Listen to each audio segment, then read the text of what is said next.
So with that, over to you, James. Thank you, Martin. Thanks for having me. It's great to be a part of this again. And I'm excited to talk to you a little bit about Nattuggla, which is in English night owl. So I'm just going to make sure we can share the screen correctly, and then after that we will get going.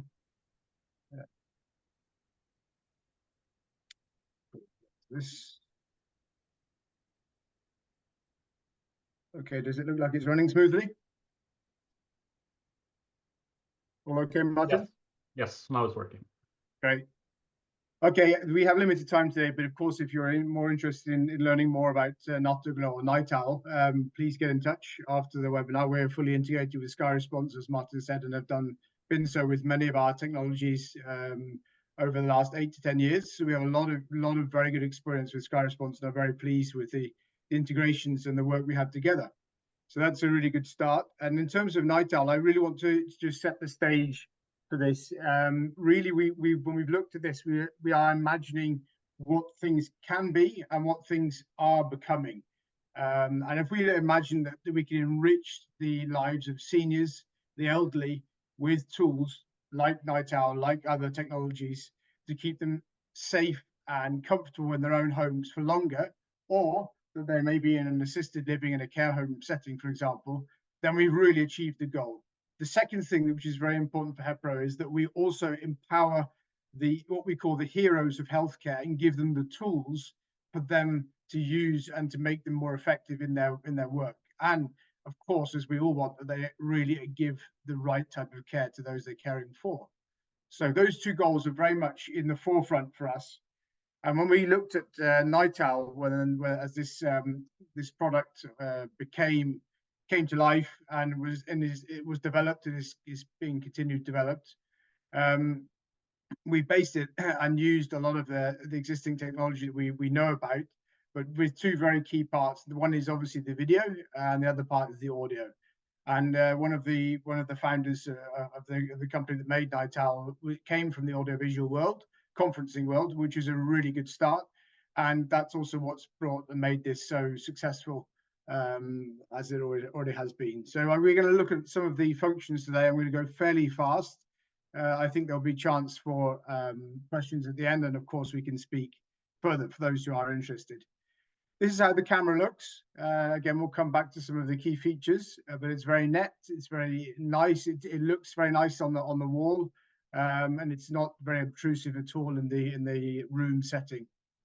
The total package, as you can see, it looks fairly small on the wall next to a picture frame there. Comes with two parts. One is obviously the camera, which is really the brain behind everything, and what you see underneath is linked with a two-way audio speaker, and that's if you like, it's very similar to a conferencing call, just like we're having today. So the sound is extremely good.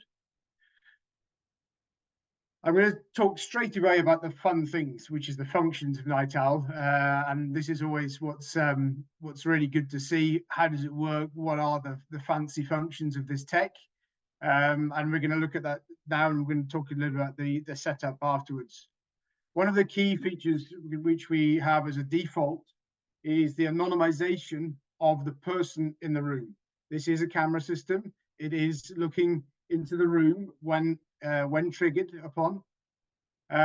But whenever you enter the room via the camera, the first picture you will see is either 2 and 5, which is a daytime and a nighttime picture.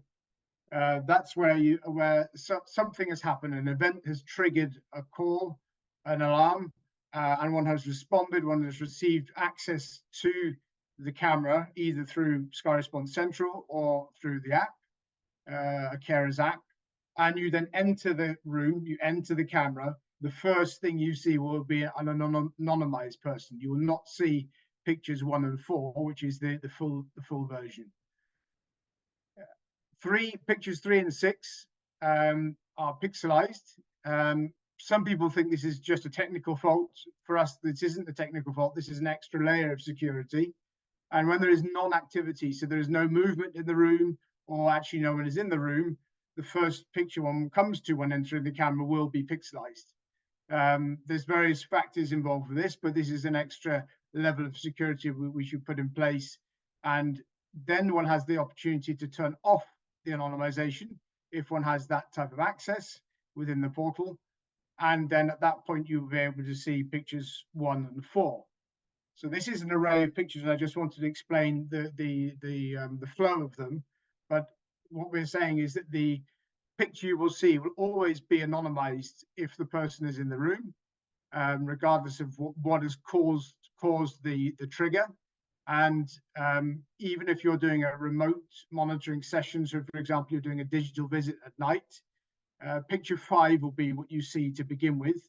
You've entered the camera on the command, a watch command that you want to see. You want to do a digital supervision to check everything is okay at 2 a.m. in the morning, instead of physically visiting the person in their own home or in the room, for example, in a care home.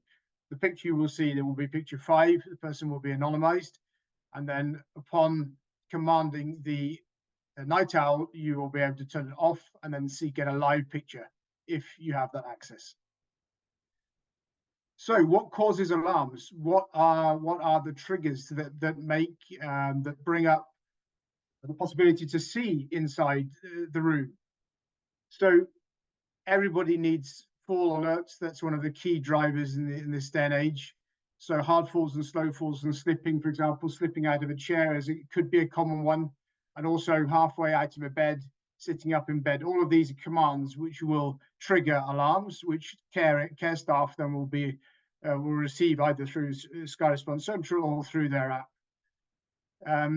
Other factors, leaving the room, spending too long in an overstay in the bathroom, that kind of thing, are also very important factors to know about. And of course, this also creates a type of alarm log, which is very useful for analytics and statistics in a care setting, so we can see if there's anything developing. For example, if one is getting up regularly at night and one is the person in the room is constantly triggering out of bed alarms, for example, then that could be a cause of analysis for maybe there's an infection oncoming, that kind of thing. So that's information which is very useful for the carers, regardless of the housing form. Obviously, loud noise or call for help, something like that would be triggered as well. And as I said earlier on, planned digital supervision visits, that's sending the device, the camera, commands that I now want to enter the room digitally via the camera. This is also a very key function of Night Owl. And this also then replaces, for example, out in the community where one has to spend hours spent in the car to go and visit people in their own homes. This can be replaced by digital supervision visits. So that's something which is very key to the solution. How is this all connected? Well, what's really great about this technology is that it's all the connection possibilities are pre-installed. So it comes with a 4G SIM card pre-installed when you receive it. It is linked with power over Ethernet, so a LAN cable will give you both your power and internet. And if you want to then just use it with a Wi-Fi, for example, then Wi-Fi is also included, in which case you just use the power cable to the device. This makes it very adaptable. It means you can have a primary connectivity, and then you can also have a redundant backup solution, and that depends on the housing setting. So if you're in your own home, Wi-Fi and a backup with 4G could be very good, or LAN. And if you're in a care home setting, then obviously a LAN cable with a Wi-Fi backing could also be a very good idea. So here you can choose the type of connectivity you want to use. The device is end-to-end encrypted, so there's no data, no video, no audio which leaves the device itself. Nothing is stored in the cloud. And of course, from the Nordics, and probably Henrik could say the same later on, we're very governed by very strict privacy laws in the Nordics. So both the National Norwegian e-health board and the equivalent in Sweden have approved this device. So when we talk about data and data protection, then this is one of our key drivers, and we would never be able to export this or sell it to any other country unless we had that in place first in our own countries. So that's really, really good. In terms of how this scans the room, a lot of our people ask us, how long does it take to set up? Is it very costly? The answer to both those questions is no. Part of the whole device is make it easy to set up. send it out in a box, give it to someone who is at the care home or can be in the community, and set this up very easily. And usually this device can be set up within half an hour. That's screwing it on the wall in the correct positioning, getting the angle right. Then the device scans the room automatically for the furniture in the room, placing the bed, the chair. For example, a TV on the wall, we would want to be a non-coverage area. So that one would be defined as non-coverable, non-scanning. And then other installations of the room, for example, a walker, other areas which you want to define, that they can be marked out. So once that's done, the camera is up and running. Once it's online, then you are ready to go. It will then pick up things that are going on in the room and detect falls. It would detect people leaving the room, as I mentioned earlier on. So all of these things are up and running within half an hour. And that's a very key point in terms of keeping costs down for technicians and making it easy for whichever type of housing setting to install and get this going. These are just a quick depiction of how it could look in the Skyresponse app. Many of you, if you are using Skyresponse already, you'll know how this looks and how this works. Obviously, receiving alarms, or for example, sending a watch command so that you can actually enter the room or the home via the app is all possible through the app. And then you'll see on the picture on the right-hand side the clarity of a picture from a handset. So that's really good. Equally, this can be used in central. So the possibilities are the same, and of course in central we'd be able to see multiple homes and multiple rooms. I'm going to jump over this one. Two last points because I know time is going. Remote monitoring has become a big thing in the last few years. If you can see this being used in a community setting where you could replace costly and time-consuming physical visits to homes, where you never really know what's going on in the home when someone actually enters someone's home to check they're okay. But if you could replace it with a camera device, which is non-obtrusive and is very secure, very privately secure, then this will save you cost, it will save you time. And this has been proven in the Nordics. We have great experience with this. And the other part, obviously, is in terms of the fall element and the fall theme. If we can prevent falls, if we can stop those happening, obviously we all know that makes for a better quality of life, a lot more comfort, a lot more safety for the individual themselves, but also it saves the community and the national health budget in terms of price and cost for the whole sector. So these are two big themes for us, and that's also why we're delighted to be able to share what Nattuggla does and why it's so successful already. So I hope this has been useful, and please do get in contact if you would like to know more. Thank you very much.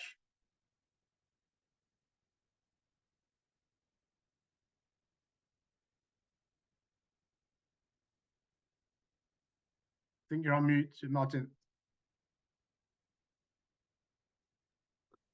Sorry for that. If you have questions, you can open up and write them in the tool. And we will also open up for a longer Q&A session down the line. But I have a question to start with, James. If a caregiver enters the rooms and you have for an assistance, for example, for the person in the room, will that be monitored as well? And what will happen with the camera in those scenarios? Yeah, good question. So the camera is designed for one person only. And that makes sense. It's logical. It's for someone living on their own or in the room on their own. Obviously, if someone else is there, if the room was shared, for example, then we would expect again logically that if a fall occurred or something else occurred, then the husband or the wife or the other person in the room would call for help. That's the first element. However, a lot of these things are that question is asked in terms of care, where carers enter the room. And we have there's several good solutions to this. One, the camera can be paused when the carer enters the room. That can be done through, for example, a QR code being shown to the camera. That works very effectively. And equally, there is other ways of doing this. So, for example, the presence monitoring of a carer coming into a home or into a room, that can be registered before the carer enters the room, at which point that camera then is simply disabled in the system. And actually, together with Skyresponse, this has been very widely used and experienced. So we know this works inside out. We've done it for years. So there are various ways of pausing the camera through the Skyresponse system as well. So that works very effectively. But as you rightly say, or rightly asked, this is for one person, and when anybody else enters the room, then this can be paused. Great.